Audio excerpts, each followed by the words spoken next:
सुप्रभात छात्रों। आज हम कक्षा द्वादश में राजनीति विज्ञान जो पुस्तक राजनीतिक विज्ञान विषय के अंतर्गत हमारी जो दूसरी पुस्तक है वो है स्वतंत्रता के समय से भारतीय राजनीति। दो पुस्तकें हैं, एक है विश्व राजनीति, दूसरी है भारतीय राजनीति। तो विश्व राजनीति में हम 3 अध्याय पूरे कर चुके हैं। अब हम जो है जो स्वतंत्रता के समय से भारतीय जो राजनीति है उसको शुरू करते हैं। इसमें आज हमारा पहला अध्याय है और वो है राष्ट्र निर्माण एवं चुनौतियां। अर्थात जब भारत आजाद हुआ है, क्योंकि स्वतंत्रता के समय से यानी कि जब स्वतंत्र हो रहा है उस समय से जो है भारतीय राजनीति की हम इसमें चर्चा करेंगे। अर्थात भारतीय राजनीति के बारे में हमने इस पुस्तक के अंतर्गत पढ़ना है, जिसमें पहला लेसन आता है हमारा राष्ट्र निर्माण एवं चुनौतियां। यानी कि जब भारत स्वतंत्र हुआ तो स्वतंत्र होने के बाद भारत के सम्मुख सबसे बड़ी समस्या क्या थी? वो समस्या थी राष्ट्र निर्माण की, और राष्ट्र निर्माण कैसे करने हैं उसको भी चुनौतियां थी। ठीक कैसे? भारत रियासतों में बटा हुआ था। स्वतंत्रता से पूर्व भारत क्या था? रियासतों में बटा हुआ था। रियासतों में 565 रियासतें थी भारत में, उन रियासतों में बटा हुआ था। उन रियासतों को एक साथ एकीकरण उनका करना था, भारत को पूरा एक राष्ट्र बनाना था, जिसमें हमारा जो पाकिस्तान, अफगानिस्तान, ये जो सारे ये देश हैं, जो ये देश भी भारत में ही थे। लेकिन स्वतंत्रता होते ही दोनों क्या, भारत और पाकिस्तान दोनों क्या हो गए? अलग अलग हो गए। जो आज बांग्लादेश हम बोलते हैं, जिसे हम क्या बोलते हैं? बांग्लादेश। ये बांग्लादेश पहले क्या था? इसे हम पूर्वी पाकिस्तान के नाम से जानते थे। क्या था? पूर्वी पाकिस्तान। ये पूर्वी पाकिस्तान के नाम से हम जानते थे। बात समझ में आ रही है? और जो पाकिस्तान है उसे हम क्या कहते थे? पश्चिमी पाकिस्तान, इस नाम से हम जानते थे। हमारी 1971 में जो है तत्कालीन प्रधानमंत्री इंदिरा गांधी जी के द्वारा जो है उस समय ये पूर्वी पाकिस्तान और पश्चिम पाकिस्तान, ये दोनों हैं, इन दोनों को ये दोनों मिलकर के एक ही देश थे। इन दोनों को विभाजन कर दिया गया और इसका नाम क्या रखा गया? बांग्लादेश रखा गया था। ठीक है, तो ये भी एक भारत के ही अंग थे। ये भी क्या थे? भारत के ही अंग थे। तो ये जो रियासतें थी, इन रियासतों को एकीकृत में लेके आना था, ये सबसे बड़ी समस्या भारत के सामने थी। तो प्रश्न आता है सबसे पहले कि राष्ट्र निर्माण या राज्य निर्माण का अर्थ क्या है? सबसे पहले क्या आता है? राष्ट्र निर्माण। ये प्रश्न सबसे सम्मुख आता है सबसे पहले, राष्ट्र निर्माण या राज्य निर्माण। राज्य निर्माण किसे कहते हैं? राष्ट्र निर्माण या राज्य निर्माण किसे कहते हैं? यानी कि कोई भी देश है, कोई भी प्रांत है, कोई भी राज्य है या कोई भी क्षेत्र है, उस क्षेत्र का ऐसा गठन करना या पुनर्गठन करना कि जिससे जो वहां के जो लोग हैं वो लोग बैल मान लें जिसे, और ताकि राजनीतिक और आर्थिक रूप से वहां की जो व्यवस्था है वो सुचारू रूप से चलाई जाए, वो सुचारू रूप से चलाई जा सके। भारत अगर रियासतों में ही बटा होता, राजा ही, उसके बाद भी माना स्वतंत्रता के बाद क्या होता? राजा ही होते, यहाँ जितने रियासतें थे फिर राजा बन जाते अलग अलग रियासतों के, तो फिर भारत की स्थिति क्या होती? दोबारा फिर कहीं ना कहीं भारत क्या होता? आज गुलाम हो जाता दोबारा। लेकिन भारत को क्या कर बनाया गया?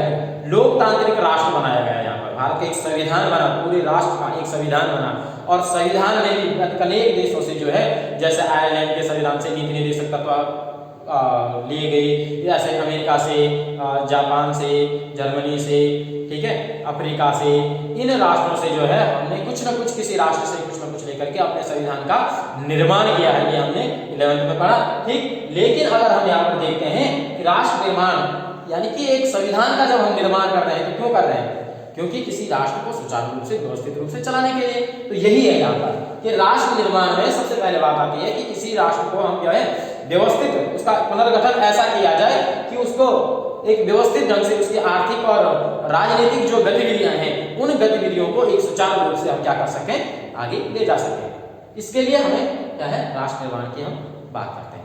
ठीक, इसमें एक टॉपिक आता है सामाजिक। हम कह रहे हैं कि सामाजिक और आर्थिक न्याय की बात करें। किसकी? सामाजिक एवं आर्थिक न्याय, आर्थिक न्याय। ये बात यहां पर क्यों आती है, सामाजिक एवं आर्थिक न्याय? हमने क्या कहा कि राष्ट्र निर्माण करते समय हमें ये ध्यान रखना होगा कि एक तो सामाजिक रूप से सभी क्या समानता देखी जाए, और समाज में सबकी समानता देखते देखते जो है आर्थिक रूप से भी न्याय हो, लोगों के साथ सामाजिक रूप से और आर्थिक रूप से क्या हो, न्याय हो। इस बात को ध्यान में रखते हुए समाज का निर्माण करना है। इस बात को ध्यान में रखते हुए क्या है, समाज का निर्माण करना है। यानी कि समाज के जो सभी वर्ग हैं, कमजोर वर्ग है या अमीर वर्ग है, उनकी सबकी मान मर्यादा रखते हुए, उन सबका सम्मुख रखते हुए, उनकी सुरक्षा देखते हुए, कोई गरीब वर्ग है उसको या कोई बेरोजगार है उसका निराकरण करते हुए, जो आर्थिक विषमता है उसको दूर करते हुए हमें न्याय के साथ जो है राष्ट्र का निर्माण करना है। तो वो हमारा कहलाता है सामाजिक एवं आर्थिक न्याय। इसमें एक टॉपिक आता है कि लोक निर्णय क्या है? लोक निर्णय किसे कहते हैं? क्या है लोक निर्णय?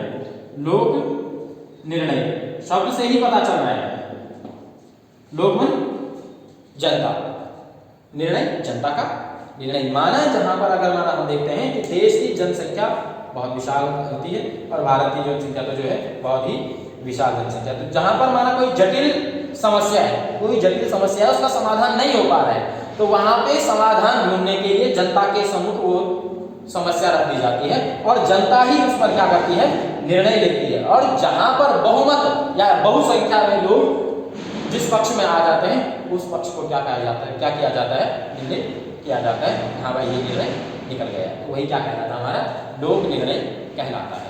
यहाँ तक समझ में आ गया, वो क्या कहलाता है, लोक निर्णय कहलाता है। फिर अगले बिंदु आता है हमारे पास कि जो हमारी हिंदी है, हिंदी को राजभाषा का दर्जा क्यों मिला? हिंदी को राजभाषा का दर्जा, यानी कि जो हिंदी है उस हिंदी को राजभाषा, राष्ट्रीय भाषा नहीं है हमारी हिंदी, क्या है, राष्ट्रीय भाषा नहीं है, राजभाषा अर्थात राजकाज की भाषा को हम कहते हैं, ये हमारी राजभाषा के रूप में दर्जा मिला। क्यों? क्योंकि अगर हम देखें, क्योंकि जो हिंदी है वो देवनागरी जो लिपि है, उस देवनागरी लिपि में जो है हिंदी को क्या किया गया है, लिपिबद्ध किया गया है। और देवनागरी लिपि में लिपिबद्ध करके जो है जनसंख्या, भारत की जो विशाल जनसंख्या है वो हिंदी भाषी है। भारत की क्या है, विशाल जनसंख्या हिंदी भाषी। और जो गैर हिंदी भाषी लोग हैं वे भी क्या है, हिंदी को जानने और उसको समझने या बोलने वालों की पर्याप्त संख्या में वो भी हैं।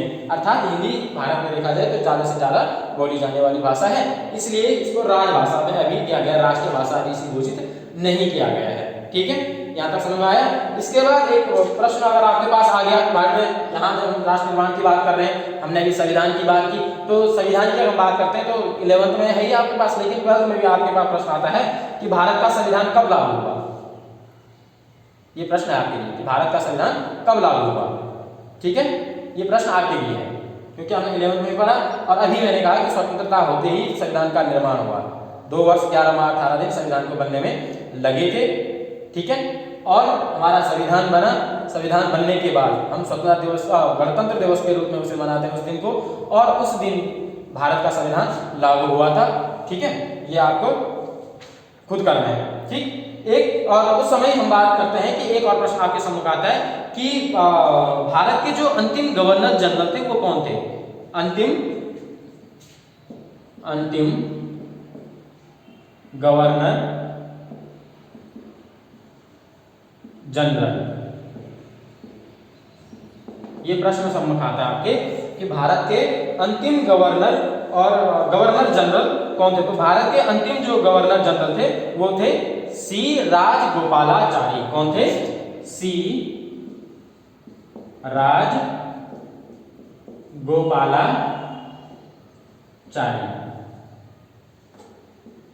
राजगोपालाचारी जी भारत के क्या थे? अंतिम गवर्नर जनरल थे।